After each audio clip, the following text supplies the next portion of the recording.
night, we got our first chance to get the opinion of all opinions for Orioles baseball, the one and only Iron Man. Cal Ripken Jr. gave me a few minutes of his time Friday night at his family's foundation's big gala night. From amazing work off the playing surface to the O's future, here's Ripken one-on-one.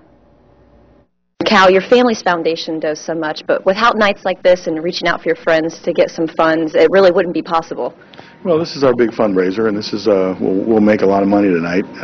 We'll keep the number hidden until the end, so it's a little bit of a surprise.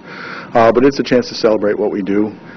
We started the foundation in my dad's name to help kids, and we use baseball to get in front of them and basically develop them, bring confidence in them, help them make good, healthy choices. So, tonight is the celebratory part of that, and we're honoring people that are very important to our foundation, as well as Mark Teixeira for his work when he does off the field.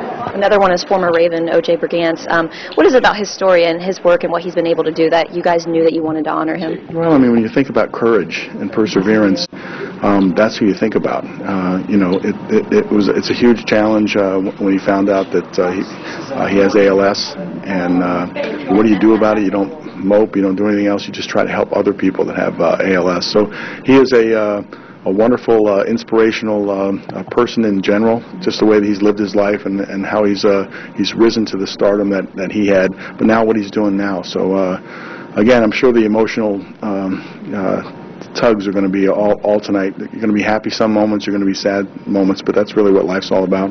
Of course, I need to ask you about the Orioles. Just your thoughts on Dan Duquette and the work that's been done.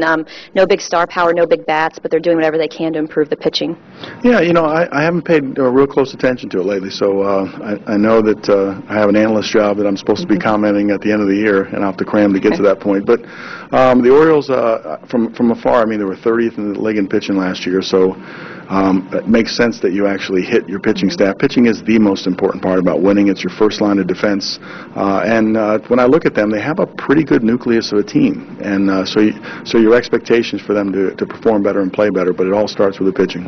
And finally, with your son being a senior about to leave school, do you have any desire to maybe kick fire, maybe getting back with the Orioles? I know you wanted your kids to get older and get out of school. Is that in the back of your mind that that's approaching? Well, I mean, it's in the back of my mind, but I got to be very careful how I answer this question. I always seem to stir things up. I'm honest in my comments. I did want to be there for my kids, and I don't know what that time frame is, because if he goes to college and plays baseball, I think I might want to still be available to watch him play baseball. But my expertise is, in the baseball at the highest level, and sometimes you get an urge to want to apply that back. Of course, Friday night's Ripken's Foundation had a bit of a football feel to it. As you've seen, O.J. Brigance was presented with the annual Aspire Award, the Ravens Director of Player Development battle against the dreaded ALS. A member of the championship teams with both the CFL Stallions and the NFL Ravens, Brigance has rings from 2 different leagues representing the same city. Think about that. The disease has obviously taken its toll, and Brigance has lost the ability to speak, but as always, he's still a natural-born communicator, and he sounds remarkably upbeat as the shadows lengthen. I have been blessed with both great moments and great challenges in my life. In every trial, I remember 2 things.